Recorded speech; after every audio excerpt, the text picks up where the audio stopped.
ನಮಸ್ಕಾರ ಸ್ನೇಹಿತರೆ, ಹನಿ ಹನಿ ಕಹಾನಿ ಚಾನಲ್ಗೆ ಸ್ವಾಗತ.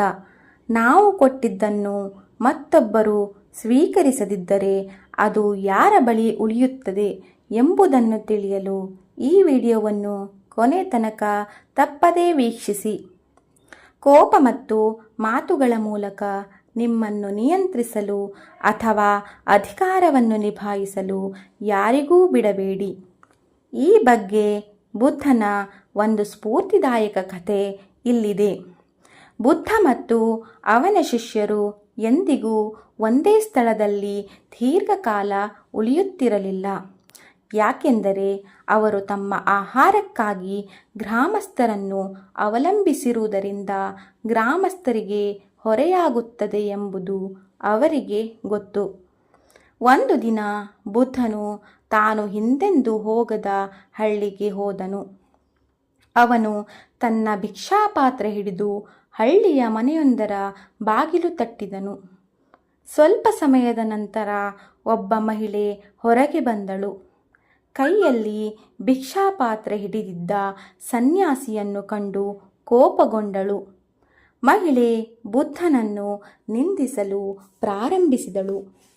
ನೀವು ಕೆಲಸ ಮಾಡಲು ಸಾಕಷ್ಟು ಫಿಟ್ ಆಗಿದ್ದೀರಿ, ಬದಲಾಗಿ ನೀವು ಕೆಲಸ ಮಾಡದೆ ಆಹಾರವನ್ನು ಹೊಂದಲು ಬಯಸುತ್ತೀರಿ ಮತ್ತು ಅವಳು ಅವನನ್ನು ನಿಂದಿಸುತ್ತಲೇ ಇದ್ದಳು.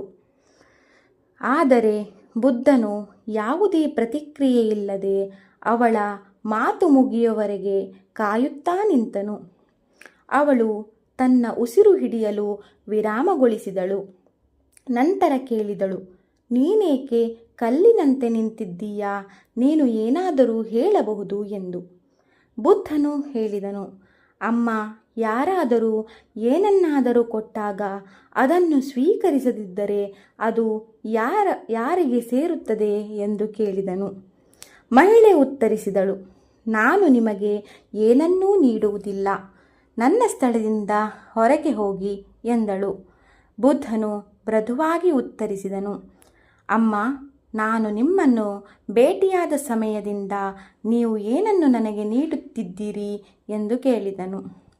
ಅವಳು ಹೇಳಿದಳು, ಹಾಗಾದರೆ ಯಾರಾದರೂ ಏನನ್ನಾದರೂ ಕೊಟ್ಟಾಗ ಅದನ್ನು ಸ್ವೀಕರಿಸದಿದ್ದರೆ ಅದು ಯಾರಿಗೆ ಸೇರುತ್ತದೆ ಎಂದಲ್ಲವೇ? ಅದು ನಮ್ಮ ಬಳಿಯೇ ಉಳಿಯುತ್ತದೆ ಎಂದಳು. ಮತ್ತೀಗ ನೀವು ಕೊಟ್ಟ ನಿಂದನೆಗಳನ್ನು ನಾನು ಸ್ವೀಕರಿಸಲಿಲ್ಲ, ಅದು ಯಾರ ಬಳಿ ಉಳಿಯಿತು ಎಂದು ಕೇಳಿದ ಬುದ್ಧ ಮುಗುಳ್ನಕ್ಕನು.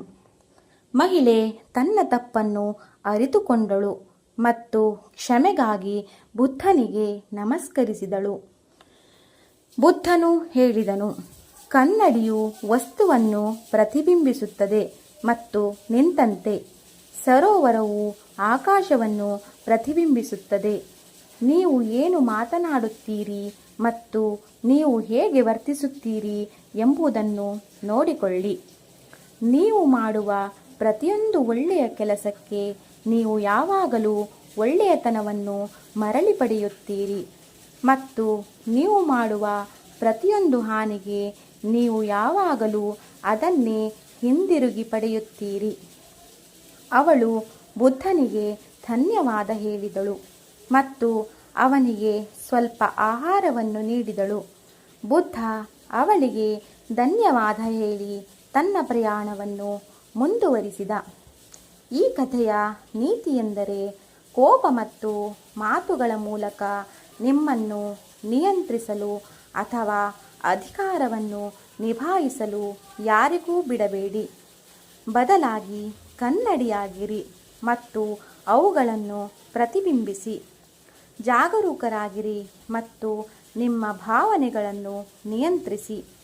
ನಿಮ್ಮನ್ನು ನಿಯಂತ್ರಿಸುವ ಮೂಲಕ ನೀವು ಎಂದಿಗೂ ಯಾರೊಂದಿಗೂ ಪ್ರಭಾವಿತರಾಗುವುದಿಲ್ಲ ಮತ್ತು ಅವರಲ್ಲಿನ ನಕಾರಾತ್ಮಕತೆಯಿಂದಲೂ ಪ್ರಭಾವಿತರಾಗುವುದಿಲ್ಲ. ಮತ್ತು ನೆನಪಿಡಿ, ನೀವು ಇತರರಿಗೆ ಏನು ನೀಡುತ್ತೀರೋ ಪ್ರತಿಯಾಗಿ ನೀವು ಅದೇ ಪಡೆಯುತ್ತೀರಿ. ಮತ್ತೊಬ್ಬರಿಗೆ ಉತ್ತಮವಾದುದನ್ನೇ ನೀಡಿ, ಉತ್ತಮವಾದುದೇ ನಿಮಗೆ ಹಿಂದಿರುಗಿ ಬರುತ್ತದೆ. ಈ ಕತೆ ನಿಮಗೆ ಇಷ್ಟವಾದರೆ ಲೈಕ್ ಮಾಡಿ, ಸಬ್ಸ್ಕ್ರೈಬ್ ಮಾಡಿ, ಶೇರ್ ಮಾಡಿ ಮತ್ತು ಕೆಳಗೆ ಇರುವ ಬೆಲ್ ಐಕಾನ್ ಅನ್ನು ಕ್ಲಿಕ್ ಮಾಡಿ. ಧನ್ಯವಾದಗಳು.